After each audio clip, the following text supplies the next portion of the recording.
మనతో పాటు minority sports person Khaleel ఉన్నారు. అడిగి తెలుసుకునే ప్రయత్నం చేద్దాం. అన్న నమస్తే, బాగున్నారా?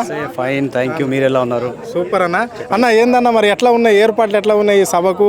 ఇంత భారీ ఎత్తున సభ, ఇప్పుడు తెలంగాణ ఉద్యమం తర్వాత ఈ సభనే చూస్తున్నాం మనం. ఇంత జనాలు ఎక్కడ కూడా కనిపించడం లేదు. ఇప్పటికే టైం జస్ట్ 3 అవుతుంది, ఇంత జనాలు వచ్చారు. దీన్ని ఎట్లా చూస్తారు? ఇప్పుడు ముందుగా అన్ని పండుగల కన్నా అత్యుత్తమ పండుగ మా బీఆర్ఎస్ పండుగ ఇది. ఇప్పుడు 25వ ఏట ఇప్పుడు మనం 25 ఇయర్స్ అంటే ఒక పార్టీ పెట్టి 44-43 డిగ్రీ టెంపరేచర్స్ హీట్ ఉన్నా కూడా మీరు ఇప్పుడే స్టేజ్ మీద చూశారు, స్టేజ్ అపోజిట్లో చూశారు, జనాలతో నిండిపోయింది. మేము అనుకున్న దానికి 10 lakhs అనుకున్నాం, బట్ దాదాపుగా అది 15 lakhs ఈజీగా టచ్ అయ్యేటట్టు ఉంది. పెద్ద ఆయన వచ్చేసరికి కంప్లీట్గా అది కవర్ కూడా అవుద్ది. ఎప్పటికీ కూడా మాకు బీఆర్ఎస్కి పెట్టిన పేరు ఏంటంటే మేము 100 మంది అంటే 1000 వస్తాం, 1000 అంటే 10,000 వస్తాం. అది మా సిగ్నేచర్, అది ఎక్కడ ఉన్న బీఆర్ఎస్. సో అద్భుతంగా జరుగుద్ది ఇది. అన్నీ దీనికి సంబంధించిన పటిష్టమైన ఏర్పాట్లు కూడా జరిగినాయి. ఎక్కడ కూడా ఒక చిన్న లోటుపాటు లేకుండా అంబులెన్సెస్ నుంచి మొదలు పెడితే ఫైర్ ఇంజన్స్ దాకా అన్ని అందుబాటులో పెట్టినాం. అంటే ఇప్పుడు వాళ్ళు వచ్చే వరకు మీరు చెప్తున్నారు వాస్తవమే, మాకు కూడా కనిపిస్తున్నది, ఇక్కడ కళ్ళకి కనిపించినట్లున్నది. మీరు 10 లక్షలను అంచనేస్తే 15 లక్షలు వస్తారని మేము కూడా అనుకుంటున్నాం. సో మరి వాళ్ళకి వచ్చే వాళ్ళకు ఏర్పాట్లు కానీ, నీళ్లు కావచ్చు, లేకుంటే ఇంత ఎండ కొడుతుంది, ఏమన్నా మజిక కానీ అలాంటివి కానీ ఏమన్నా ఏర్పాట్లు ఏ విధంగా ఉన్నాయి?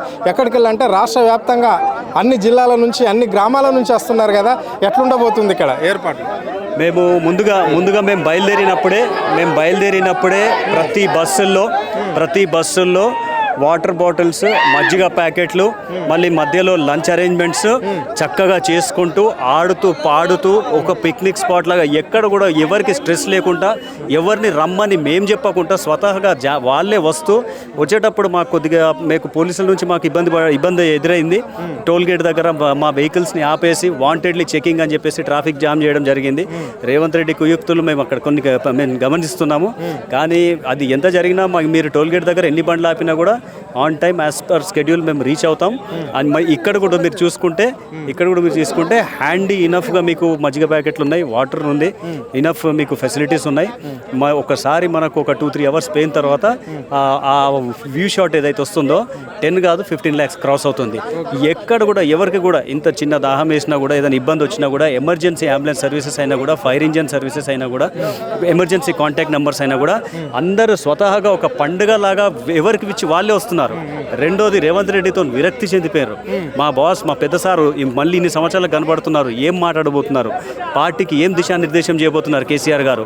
మళ్ళీ మాలో ఎప్పటికీ కూడా ఈ బీఆర్ఎస్ పండుగ అంటే దేశ రాజకీయ చరిత్రలో ఒక అత్యుత్తమ పండుగ, మా పార్టీ పండుగ. ఓకే, రైట్, చెప్పండి. ఇప్పుడు కేసీఆర్ వచ్చిందంటే మేజర్గా ఏ అంశాలను తీసుకొని మాట్లాడే అవకాశం కనిపిస్తుంది? అంటే 15 నెలల పాలన మీద మాట్లాడతాడా, కాంగ్రెస్ ఇచ్చిన 6 గ్యారెంటీల మీద మాట్లాడే అవకాశం ఉందా, లేకుంటే ఓన్లీ బీఆర్ఎస్ కార్యకర్తలకు దిశానిర్దేశం చేసే అవకాశం ఉందా?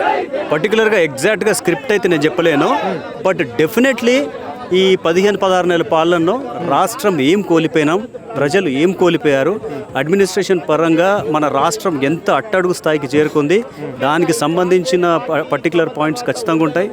రాబోయే టైంలో ఎన్నికలకు రెడీ అవ్వడానికి కోసం కార్యకర్తలకు దిశానిర్దేశం కూడా ఖచ్చితంగా ఉంటుంది. చెప్పండి, మరి కాంగ్రెస్ పార్టీ ఇప్పటికీ 16 నెలలు అవుతుంది రాష్ట్రంలో అధికారంలోకి వచ్చి, స్థానిక సంస్థల ఎన్నికలు ఎందుకు పెట్టలేకపోతుంది? సర్పంచ్ లేక గ్రామాలలో ప్రజలు చాలా సమస్యలతో కూడుకున్న పరిస్థితి అయితే మనకు కనిపిస్తుంది. దీన్ని ఎట్లా చూడాలి? ఇప్పుడు 16 నెలల నుంచి మనం చూస్తున్నడానికి ఎక్కడ కూడా మీరు రైతు బంధు డిస్కషన్ లేదు, మీరు హైడ్రా అని ఇబ్బంది పెట్టినారు, మళ్ళీ మీరు పిల్లల హాస్టల్స్లో వాళ్ళ చావులు చూస్తున్నారు, మళ్ళీ ఇప్పుడు లేటెస్ట్గా HCU ఇష్యూ చూస్తున్నారు. రేవంత్ రెడ్డి ఏది చేసినా ఒక గబ్బు పాలనే. రేవంత్ రెడ్డి చేసిన పనులకి ఇప్పుడు ఎలక్షన్ పిలిస్తే హైదరాబాద్ GHMC ఎలక్షన్ అయినా, మనకి సర్పంచ్ ఎలక్షన్ అయినా వైట్ వాష్ చేసి పడేస్తాం. మేము 100% చెప్తున్నా, వైట్ వాష్ చేసి పడేస్తాం, తొక్కి పడేస్తాం కాంగ్రెస్ని. అది రేవంత్ రెడ్డి కూడా తెలుసు. దమ్ము ధైర్యం ఉన్న మగాడైతే ఇప్పటికిప్పుడు ఎన్నికలకు ఆ ప్రక్రియ చాలు చేయాలైనా. నువ్వు ఎందుకు నిన్న ఒక చిన్న వీడియో వచ్చింది, సిగ్గుతో తలదించుకొని చావాలని రేవంత్ రెడ్డి ఎయిర్పోర్ట్కి రాహుల్ గాంధీ పోతుంటే ఆయన వెనుక ఒక చిన్న మనిషిలా పరిగెత్తుతున్నాడు. నువ్వు ముఖ్యమంత్రి ఉన్న సిగ్గు, శరం, లజ్జ కొద్దిగా ఉండాలిగా నీకు. నీ లెవెల్ ఆ లెవెల్ మెయింటైన్ చేయాలిగా. రాహుల్ గాంధీ నీ పార్టీకి సంబంధించిన మనిషి, ఆయన ఒక సాధారణమైన MP. నువ్వు ఒక ముఖ్యమంత్రి ఒక రాష్ట్రానికి, నువ్వు వెనుక పరిగెత్తుతున్నావు అంటే నేను ఏమంటున్నా అంటే ఆయన ఎన్నికలకు స్థానిక సంస్థల ఎన్నికలైనా అది జిహెచ్ఎంసీ ఎన్నికలైనా ఏ ఎన్నికలు వెళ్ళాల్సినా కూడా 1కి 100 సార్లు 1000 సార్లు ఆలోచించాలి. ఎందుకంటే ఆయన వైట్ వాష్ అవుతాడని తెలుసు. మీరు ఒక్కసారి ఈ మీటింగ్ అయిన తర్వాత ఆయన ఇక్కడ ఉండద్దు. ఇంకా ఆయన ఈ మీటింగ్ మీరు ఇంత ఎండలో 43-44 డిగ్రీస్ టెంపరేచర్లో ఈ పబ్లిక్ వ్యూ చూడండి. ఈవినింగ్ 7 తర్వాత చూడండి. తర్వాత కాంగ్రెస్లో అంతరాత్మ మొదలవుద్ది. ఈ 16 నెలల్లోనే మనం మొత్తం ఇంకా చాప చుట్టేశామని. అంటే మీరేమో ఇట్లా అంటున్నారు, అంటే స్థానిక సమస్యలలో ఒకటి కూడా కాంగ్రెస్కి వచ్చే అవకాశం లేదు అని చెప్పేసి మీరు అంటున్నారు. కానీ ముఖ్యమంత్రి ఏమంటున్నంటే ఇక్కడ కేసీఆర్ ఆనవాళ్ళు లేకుండా చేస్తా బీఆర్ఎస్ పార్టీ అనేది ఉండదు ఈ రాష్ట్రంలో అని చెప్పేసి ఆయన ఘాట్గా చెప్పడం అనేది జరిగింది. అందరికీ రాష్ట్ర ప్రజలకు అందరికీ తెలిసిన విషయమే. దీన్ని ఎట్లా చూస్తారు మరి మీరు? కేసీఆర్ ఆనవాళ్ళు లేకుండా చేయాలి అంటే తెలంగాణను దుడిచేయాలి. Straight point.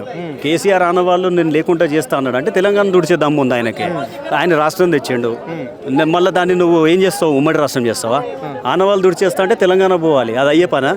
అంటే నువ్వు అడ్మినిస్ట్రేషన్ ఫెయిలియర్ ఎత్తి చూపుకోవడానికి నువ్వు ఏదో పాయింట్స్ పెట్టుకొని ఆయన ఆనవాళ్ళలో ఒక అన్న పైసా తుడిచేసినా నువ్వు మొగడివి. సో నీ వల్ల అది కాదు. నీ సెల్ఫ్గా నీ క్యాబినెట్ని నీకు హ్యాండిల్ చేసుకునే కెపాసిటీ లేక నువ్వు నీ అడ్మినిస్ట్రేషన్ని నువ్వు ఫెయిలియర్ చూపించుకుంటా నువ్వు కేసీఆర్ గారి ఆనవాళ్ళు దుడుచుకుంటా అంటే నీ కన్నీళ్ళు దుడుచుకుంటా 17 నెలలు అయింది. నీ పాలన మొత్తం పడికేసింది. వేల కోట్ల రూపాయలు నువ్వు బ్యాగులు మోసుకుంటూ ఢిల్లీకి వెళ్తున్నావు. పరిపాలన మీద శ్రద్ధ పెట్టు. ప్రతి ముఖ్యమంత్రి వస్తారు పోతారు, తర్వాత వేరే వాళ్ళు కూడా వస్తారు.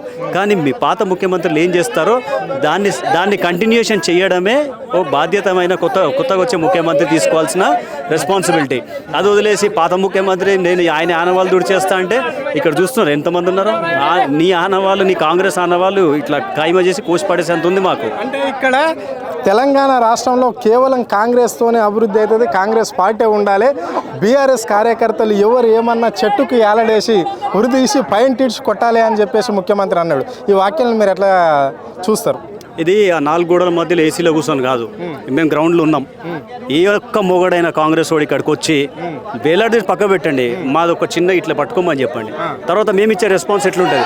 జస్ట్ 15 నెలలు అయింది మేము వాళ్ళు పవర్లోకి వచ్చి. 15 నెలలే ఇంత అపోజిషన్లో ఎంత ఏ జోష్లు ఉన్నది పబ్లిక్లో ఆయన మీద కోపం తెలుసు. సో ఆ గోడల మధ్యలో డైలాగులు, సినిమా డైలాగులు కాకుండా నిజంగా మా బీఆర్ఎస్ కార్యకర్తల మీద నువ్వు చెప్పిన చేయదలుచుకుంటే గ్రౌండ్లో వచ్చి ఇప్పుడే చెప్పు, లేకపోతే మమ్మల్ని రమ్మంటే మేము వస్తాం. నువ్వే ముఖ్యమంత్రి అయినావు కాబట్టి ఓ బాధ్యతగా ముఖ్యమంత్రిగా మాట్లాడు, ఒక పద్ధతైన ముఖ్యమంత్రిగా అడ్మినిస్ట్రేషన్ మీద కాన్సన్ట్రేషన్ చేయి. సినిమాలో నువ్వు విలన్ లాగా బాలకృష్ణ డైలాగ్ లాగా కొడితే మేము కూడా చీరి చింతకు కడతాం. మాకు కూడా చివరిగా అభివృద్ధి చేయలేదు కాంగ్రెస్ పార్టీ అని ఎవరు అన్నా ఊరుకునేది లేదు. 6 గ్యారంటీలు అన్నాం, తప్పకుండా అమలు చేస్తాం. ఈ రాష్ట్రంలో ఒక్కొక్కటి ఇంప్లిమెంట్ చేసుకుంటూ వస్తున్నాము. ఎవరైతే అమలు చేయలేరు అంటున్నారో వాళ్ళకు మాత్రం తప్పదు, వాళ్ళకు భర్తము అని చెప్పేసి ముఖ్యమంత్రి అంటుండ్రు. ప్రజలకు పోతే మాదో వాళ్ళదో తెలుసుకునే రోజులు దగ్గర పడ్డాయి. అందుకే మాకు అధికారం ఇచ్చారు, అందుకే వాళ్ళని ఓడగొట్టారు. ఇప్పటికి కూడా వాళ్ళను ఈ రాష్ట్రం విడిచిపోవాల్సిందే అని చెప్పేసి ముఖ్యమంత్రి అంటుండ్రు. ఈ వాక్యాలను ఎట్లా చూస్తారు మీరు? అట్లాంటి అందరికంటే ముందు నువ్వు ఆయన మంత్రులనే భర్తం పట్టాలి. మరి ఒక మంత్రి అంటాడు మేము రైతు భరోసా ఇవ్వలేదు అంటాడు, ఒక మంత్రి అంటాడు మేము ఫలానా లోన్లు ఆపినామంటాడు, ఒక మంత్రి అంటాడు రుణమాఫీ చేయలేదంట. అట్లాంటి నువ్వు ముందు నీ క్యాబినెట్లో నువ్వు భర్తం పట్టు. మరి ప్రజల మీద మాట్లాడే సిగ్గుశరం ఏమన్నా ఉంటే నువ్వు ప్రజల మధ్యలోకి రా. మా మధ్యలో క్యాడర్ మధ్య వదిలేస్తా, నిన్ను వదిలే ప్రసక్తే లేదు. ప్రజల మధ్యలోకి వచ్చేసి నువ్వు ఎవరు భర్తం పడతావో కనుక్కో. నువ్వు ఎవరికి ఏమొచ్చింది? సార్ ఒక మాట చెప్తా, 60 మంది గురుకుల పిల్లలు చనిపోతే కనీసం ఒక సెకండ్కి పోయి కూర్చొని పరామర్శించే ముఖం లేని ముఖ్యమంత్రివి నువ్వు, దరిద్రమైన ముఖ్యమంత్రివి నువ్వు భరతం పడతావా? నువ్వు భరతం పట్టాలంటే నీ సొంత మంత్రులే చెప్పారు మేము రైతు భరోసా ఇవ్వలేదు, మేము రుణమాఫీ చేయలేదు, మంచినీళ్ళు ఇబ్బంది ఉన్నది, హైదరాబాద్లో కూడా వాటర్ డ్రై అయిపోయిందని. ముందు నీ మంత్రుల మీద యాక్షన్ తీసుకోవాలి నువ్వు, తర్వాత మా దగ్గరికి రా. Okay right. చివరిగా ఇంకో విషయానికి వస్తే ఇక్కడ కాంగ్రెస్ పార్టీ ప్రజల పార్టీ కాబట్టి అధికారంలోకి వస్తే ఆందోళనలు, ధర్నాలు అన్నీ చేసుకోవచ్చు. ఎవరికి అవసరం ఉంటే వాళ్ళు మాట్లాడే హక్కు ఉంది ప్రజాస్వామ్య దేశంలో అని చెప్పేసి అన్న ముఖ్యమంత్రి. మరి ఈరోజు యూనివర్సిటీలో ఎందుకు ఉస్మానియా యూనివర్సిటీలో ధర్నాలు, ఆందోళనలు చేయొద్దు అని చెప్పేసి సర్క్యులర్ జారీ చేయవలసిన అవసరం వచ్చింది ఇక్కడ ఈ రాష్ట్రంలో? ఇప్పుడు ఓయూలో మీరు ఇప్పుడు ఏం చేస్తున్నారు? రిలాక్సేషన్ ఆఫ్ ఏజ్ ఇచ్చిన తర్వాత మీకు కొత్త అపాయింట్మెంట్స్ ఎక్కడ ఉంటాయి? మీరు గ్రూప్స్ మీరు అక్కడ అశోక్ నగర్కి వచ్చి రాహుల్ గాంధీ గారు ఏం చెప్పారు? మరి నోటిఫికేషన్స్ మీరు ఎందుకు ఇవ్వట్లేదు అంటే మీకు తెలుసు ఆందోళన జరుగుతాయని మీకు తెలుసు, అంటే మీరు ఏం పరిపాలన ఉండదు కాబట్టి జనరల్గా ఆందోళన జరుగుతాయి. మీరు అదే యూనివర్సిటీలో మీరు ఇప్పుడు అశోక్ నగర్కి వచ్చి రాహుల్ గాంధీ ఏదైతే కమిట్మెంట్ ఇచ్చారో ఆ కమిట్మెంట్ పెట్టండి. ఆందోళన ఎందుకు జరుగుతాయి? యూనివర్సిటీలో జరగవు కదా. మీరు ఇది చెయ్యనప్పుడు మేము డెఫినెట్గా మీరు అక్కడ ఎంత అనగదొక్కాలంటే ఉద్యమంలో ఒవ్వెత్తున ఎట్లా లేసినామో ఓయూలో మళ్ళీ అదే మీరు పద్ధతి చూస్తారు. కానీ మీరు ఏదైతే అశోక్ నగర్కి వచ్చేసి రాహుల్ గాంధీ ప్రామిస్ చేశారో దానికి తగ్గట్టు మీరు నోటిఫికేషన్స్ ఇవ్వండి, ప్రతి ఉద్యోగ అవకాశాలు కల్పించండి. మేము ఉద్యమాలు చేయం, మేము ఓయూలో కూడా ప్రశాంతంగానే ఉంటాం అందరం. నేను చెప్పేది ఏంటంటే మీరు హెచ్సియూలో విద్యార్థులను వాళ్ళ ఉద్యమాన్ని అనగదొక్కిన, మీరు ఓయూలో మీరు ఉస్మానియా యూనివర్సిటీలో అనగదొక్కాలనుకున్నా అది మీతోని ఆగే పని కాదు.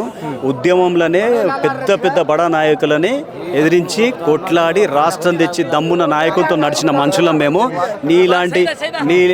నీలాంటి తుపాకీ రాయిలని వందల వేల మందిని చూసి వచ్చిన వాళ్ళం మేము. నీ పిట్ట బెదిరిన భయపడే ప్రసక్తే లేదు. ఖచ్చితంగా ఎండగడతాం, నీ తప్పులను ఎత్తి చూపుతాం, నిన్ను దించుతాం. Okay, right. ఇది పరిస్థితి. అంటే రేవంత్ రెడ్డి సర్కార్కు మాత్రము ఏదో పోయే కాలం వచ్చిన రోజులైతే దగ్గర పడ్డట్లుగా అనిపిస్తుంది. ఈరోజు మా సభ చూస్తే కాంగ్రెస్ పార్టీకి సంబంధించిన నాయకులకు అర్థం కావాల్సిందే, 15 నెలల పాలనలో ప్రజలకు చేసింది ఏం లేదు, యావత్ సబ్బండ వర్గాలను మోసం చేసిన ఘనత రేవంత్ రెడ్డిది అని చెప్పేసి కలిగి చెప్పడం అనేది అయితే జరిగింది. సో రాబోయే స్థానిక సంస్థల ఎన్నికల్లో ఒక్క సీటు కూడా కాంగ్రెస్ పార్టీని గెలవనీయమని చెప్పేసి ఆయన హెచ్చరించడం అనేది జరిగింది. కెమెరా పర్సన్ ప్రవీణ్ తో అరుణ్, ఆద్య టీవీ, హైదరాబాద్.